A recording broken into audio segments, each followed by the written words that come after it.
आउज़ुबिल्लाहिमिनश्शैतानिर्रजीम बिस्मिल्लाहिर्रहमानिर्रहीम। भगवत गीता की हमारी समझ पर दूसरा लेक्चर पेश कर रहे हैं। पिछले लेक्चर में हमने दिखाया कि जब कृष्ण अवतार के रूप में आए उस समय तक अपने को वैदिक धर्म पर चलने वाले लोग उन्हीं वेदों की समझ से इतना दूर आ चुके थे कि एक और अवतार का आना जरूरी हो गया।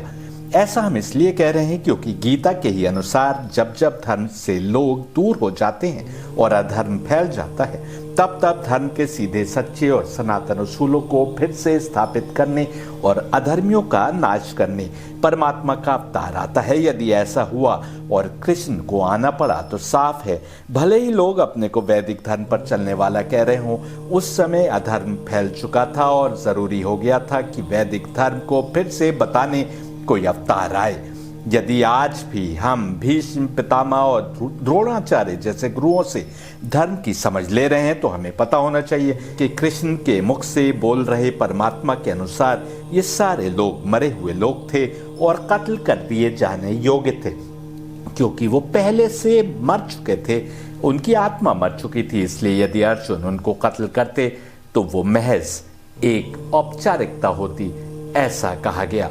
अगर हम वेदों की बात करें तो ये बहुत सारे हिम्स का, भजनों का कलेक्शन है जो किसी एक ऋषि पर अवतरित नहीं हुए बल्कि विभिन्न ऋषियों के दिमाग में परमात्मा द्वारा इंस्पिरेशन के तौर पर अवतरित किए गए थे। हम पीछे के लेक्चर्स में डॉक्टर राधा कृष्ण का कथन सुनाते आए हैं जिनके अनुसार वेद देव प्रसाद और तप प्रभाव के कारण ऋषियों के मस्तिष्क में अवतरित हुए।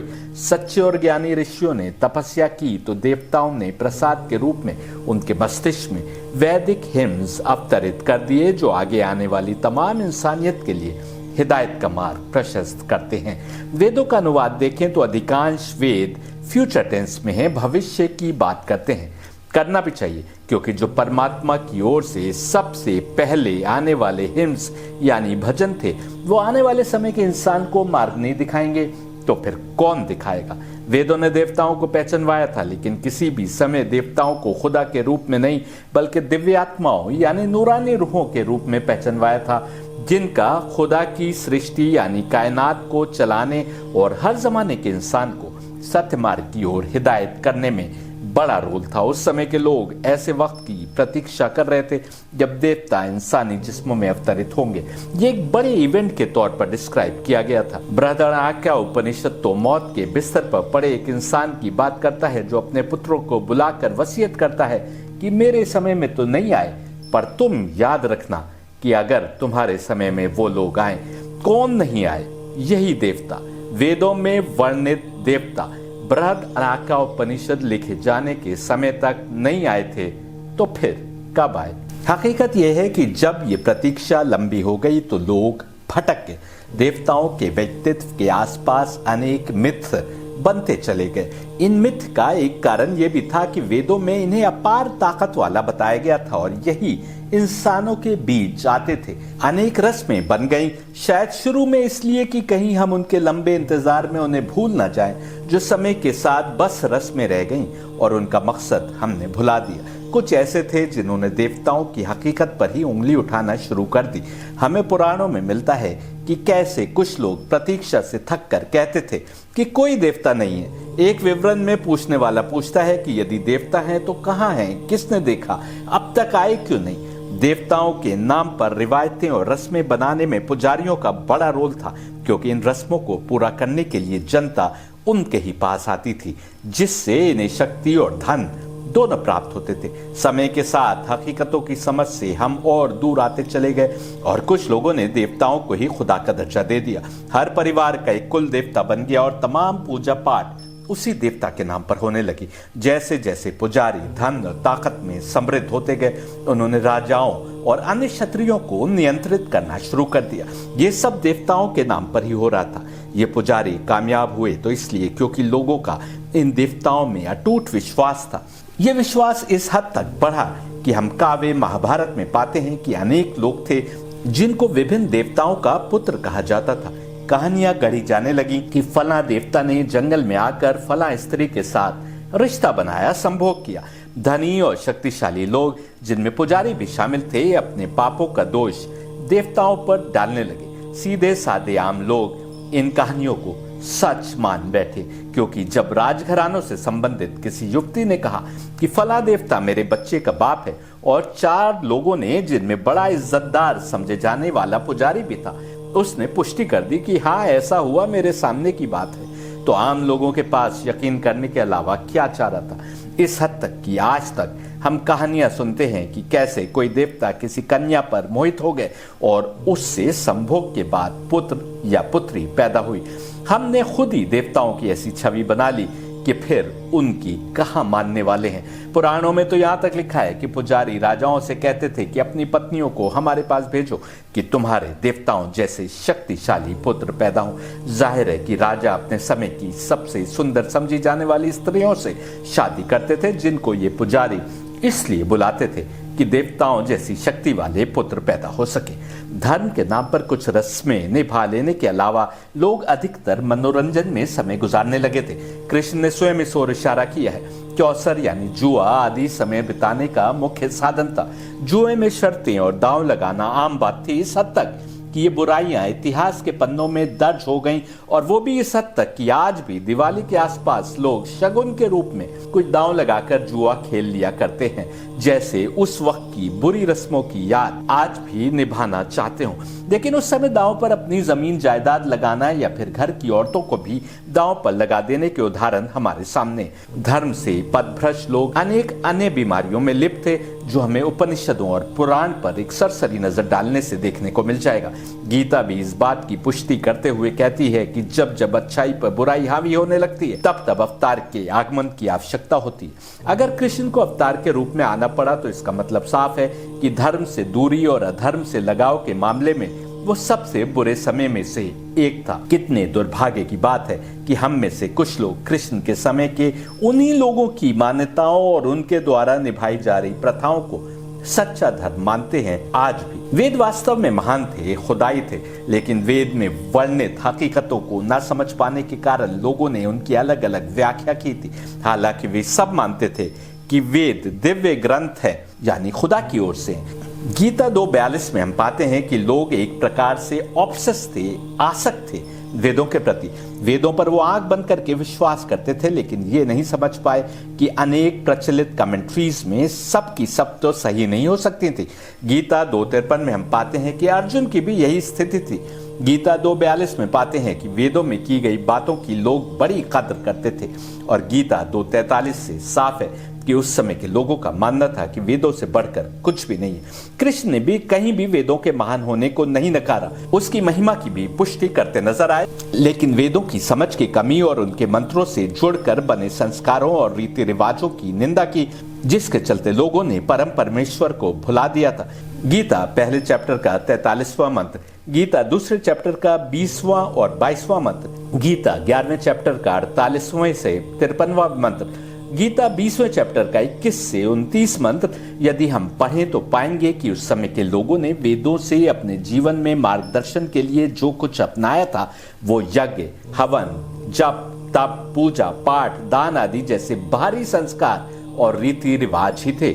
अन्यथा जीवन एंटरटेनमेंट से भरा था और अपनी सांसारिक इच्छाओं को पूरा करना उन लोगों का मुख्य लक्ष्य था। गीता चैप्टर 9, 20 और 21 मंत्र और गीता चैप्टर 2, 43 और 44 मंत्र में हम देखते हैं कि इन रस्मों को निभाने का असल उद्देश्य स्वर्ग के सुखों को प्राप्त करना और मरने के बाद परलोक में अपनी पसंदीदा स्थान पर पहुंच जाना था। गीता चौथे चैप्टर के 42वें मंत्र से हम जानते हैं कि अनेक प्रकार के यज्ञ किए जाते थे, जिनमें से कई, जैसा कि हम वेदों के अध्ययन से पाते हैं, गलत धारणाओं के कारण किए जाते थे।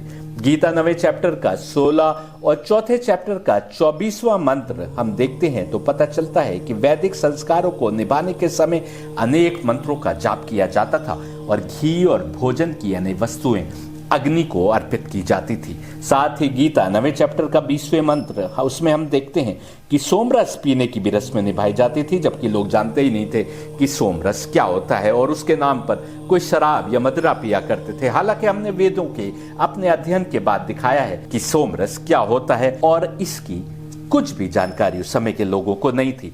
देवताओं की खुदा के रूप में पूजा करने के अलावा बहुतेरे दूसरे देवता बना लिए गए थे, क्योंकि परम परमेश्वर यह एब्सोल्यूट गॉड का कॉन्सेप्ट ही लुप्त हो गया था, जो आज भी उतना मजबूत नहीं है। इसलिए देवताओं को परमेश्वर के बराबर माना जाने लगा था। कई बार ईश्वर को पूरी तरह से भुला दिया जाता था। लोग अपनी विभिन्न इच्छाओं और मनोकामनाओं की पूर्ति के लिए देवताओं का आह्वान करते थे। सांसारिक सुख सुविधाओं की प्राप्ति उनकी प्रार्थनाओं का विषय बन गई थी। गीता के चैप्टर 3 मंत्र 11 और 12, चैप्टर 4 मंत्र 12 से 25 और चैप्टर 7 मंत्र 20 से 23 देखें तो हम पाते हैं कि देवताओं को प्रसन्न करने के लिए विभिन्न प्रयास किए जाते थे, जिनमें विभिन्न बेतुकी रस्में भी शामिल थीं। यहाँ तक कि उनके नाम पर कई लोग जानवरों की और कुछ तो इंसानों की बलि दे दिया करते थे। छोटे बच्चों तक को बलि चढ़ाने की कहानियां मिलती हैं। फूल, पत्ते, फल और जल भी उनकी भेंट की वस्तुएं थी। गीता चैप्टर 11 देखें तो हमें पता चलता है कि इस सब के अलावा देवताओं, भूतों, राक्षसों के साथ पूर्वजों और पौराणिक हस्तियों की पूजा की जाती थी। गीता चैप्टर 1 मंत्र 31 में हम पाते हैं कि उस समय के लोग ओमेन्स यानी शकुनों में भी बहुत विश्वास करते थे। गीता के दूसरे, छठे, 9वें और बाद के चैप्टर्स को पढ़ने से साफ हो जाता है कि अधिकतर लोग केवल धार्मिक संस्कारों और रीति रिवाजों के बाहरी रूप के बारे में चिंतित थे और अपनी अंदरूनी पाकीज़गी यानी आत्मिक उत्थान और अंदरूनी पवित्रता की चिंता नहीं थी। आज भी ज्यादा लोग ऐसे ही मिल जाएंगे। उदाहरण के तौर पर जैसा कि हम चैप्टर 1 के मंत्र 6 से देख सकते हैं कि सन्यासियों को आग छूने से भी मना किया जाता था और उनके लिए अनेक डूज और डोंट्स बने हुए थे कि ऐसा करना है, ऐसा नहीं करना। जबकि कृष्ण के अनुसार संन्यास तो आत्मा को लेना होता है, ना कि बाहरी शरीर को। सारांश बताएं तो अपने को सनातन कहने वाले भी उस समय अनेक मतों और बिलीफ्स में बटे थे, जैसा कि गीता चैप्टर 18 मंत्र 66 से हम देख सकते हैं। बहुत सारे लोग चमत्कारों में विश्वास रखते थे और चमत्कार दिखाने लायक बनने के लिए ही अनेक रिचुअल्स निभाते थे, भेंट देते थे, बलियां देते थे और कुछ उनमें के घोर तपस्या करते थे। यदि फिलोसॉफिकल या दार्शनिक नजरिए से देखें तो उस समय भारतवर्ष में दो परस्पर विरोधी विचारधाराएं मौजूद थी, जिनका गीता में लगातार उल्लेख किया गया है। आप गीता चैप्टर 2 का मंत्र 3, चैप्टर 3 का मंत्र 3, चैप्टर 13 का मंत्र 24 देख सकते हैं। संख्या मार्ग की फिलोसफी के अनुयायी केवल बाहरी रूप से संस्कारों और रीति रिवाजों के पालन के बजाय भक्ति पर जोर देते थे और भक्ति को मोक्ष प्राप्त करने का एकमात्र तरीका मानते थे। उन्होंने देवताओं को पूरी तरह से जीवन से हटा दिया था, जिनके इर्द गिर्द वैदिक काल के बाद का ज्यादातर धर्म आधारित था। वो हर संस्कार यानी रिचुअल को बुरा और निषेधात्मक मानते थे, जैसा हम गीता चैप्टर 3 मंत्र 18 से देख सकते हैं, और अपने सामाजिक दायित्व और परिवार को त्याग कर जंगल में रहने चले जाते थे। एक बड़ा तबका वो भी था जिसकी विचारधारा के अनुयायी वैदिक हिम्स यानी भजनों और उनके पात्रों जैसे देवी देवताओं के इर्द गिर्द बने संस्कारों यानी रिचुअल्स और रीति रिवाजों के पालन में विश्वास रखते थे, और उनका मत था कि इन संस्कारों यानी रिचुअल्स और रीति रिवाजों का पालन करने से मोक्ष प्राप्त होता है। कृष्ण के मुख से परमात्मा ने गीता में बड़े अच्छे अंदाज में उन बुराइयों को दिखाया है जो इन दोनों विचारधारा के मानने वालों से जुड़ गई थी। इस पर आमतौर से लेखकों और कमेंटेटर्स का ध्यान नहीं गया है।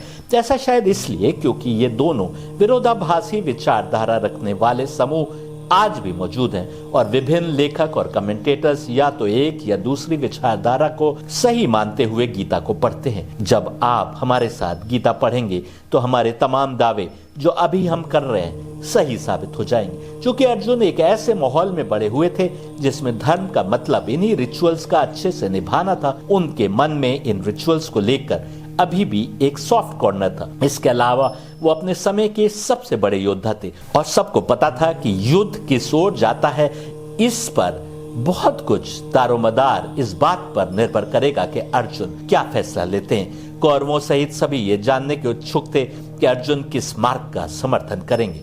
ऐसे भी थे जो अभी भी कृष्ण की सत्य मार्ग की शिक्षा को सही से पचा नहीं पा रहे थे। इसलिए आसानी से अनुमान लगाया जा सकता है कि जब कृष्ण और अर्जुन दोनों सेनाओं के दरमियान आए और बातचीत शुरू की तो सभी इस चर्चा के नतीजे को देखने के लिए बेसब्री से इंतजार कर रहे थे। गीता पर हमारी इस कमेंट्री के दौरान हम बार बार साबित करेंगे कि महाभारत का युद्ध धर्म की दो भिन्न समझ के कारण था। गीता में एक बार भी इलाकों पर जीत या राज सिंहासन पर कब्जा प्राप्त कर लेने की बात नहीं की गई। इस विषय को तो महाकाव्य महाभारत में पेश किया गया है, जिसका स्रोत गीता से अलग है। जबकि गीता कृष्ण और अर्जुन के बीच की बातचीत है, महाभारत एक महाकाव्य है जिसमें कौरवों और पांडवों के बीच हुए युद्ध से जुड़ी घटनाओं का काव्य के रूप में वर्णन किया गया है। ऐतिहासिक प्रमाण इस ओर इशारा करते हैं कि महाभारत और गीता मूल रूप से अलग अलग किताबें थी और बहुत बाद के समय में गीता को महाभारत के पन्नों के बीच डाल दिया गया और आज महाभारत के 18वें से 42वां चैप्टर गीता है। क्योंकि धर्म की विरोधाभासी समझ पर युद्ध था और अर्जुन वही सवाल पूछ रहे थे जो सबके मन में थे, इसलिए कृष्ण और अर्जुन के बीच हुई चर्चा के लिए सभी के लिए महत्वपूर्ण थी। यही कारण है कि यह स्वाभाविक था कि जब तक चर्चा चल रही थी युद्ध रुका रहे। हमारे आगे के लेक्चर सुनने से पहले हम चाहते हैं कि आप रुके और एक पल के लिए विचार करें, क्या आपकी रीजनिंग फैकल्टीज खुली हैं, यानी क्या आप खुले दिमाग से सोचने और अक्ल का प्रयोग करने के लिए तैयार हैं? क्या आप अपनी मौजूदा बिलीफ से बंधे रहना चाहते हैं या अक्ल की कसौटी पर सच को सुनने के लिए तैयार हैं? पहले से बनी सोच से एक प्रकार का डिटैचमेंट यानी वैराग्य और एक लेवल तक स्पिरिचुअलिटी यानी आध्यात्मिकता आवश्यक है इतने महान टॉपिक्स को समझने के लिए जो अब तक किसी ने आपको नहीं बतलाए। गीता को समझने का प्रयास करते समय हमने जिन सबूतों के आधार पर अपने तर्क दिए हैं उनको समझने के लिए आपको पहले मेरी किताब वन गॉड वन रिलीजन पढ़नी होगी। यदि आपने वन गॉड वन रिलीजन अब तक नहीं पढ़ी है तो इस चैनल पर मेरे अब तक अपलोडेड लेक्चर्स सुन ले, जो सब के सब गीता की इस कमेंट्री को समझने में मददगार साबित होंगे। कृपया याद रखें, हम आप पर कोई भी नजरिया थोपना नहीं चाहते। कई वर्षों के ईमानदार अध्ययन के बाद हमने जो भी नजरिया कायम किया और जो जो निष्कर्ष निकाले वो आपके सामने अब तक रखते आए हैं और आगे भी रखने का विचार हमारा है। हमारा ना कोई एजेंडा है न उद्देश्य, बल्कि इस पूरी स्टडी के दौरान कई जगह पर हमारी भी पहले से बनी सोच और नजरिए बदले।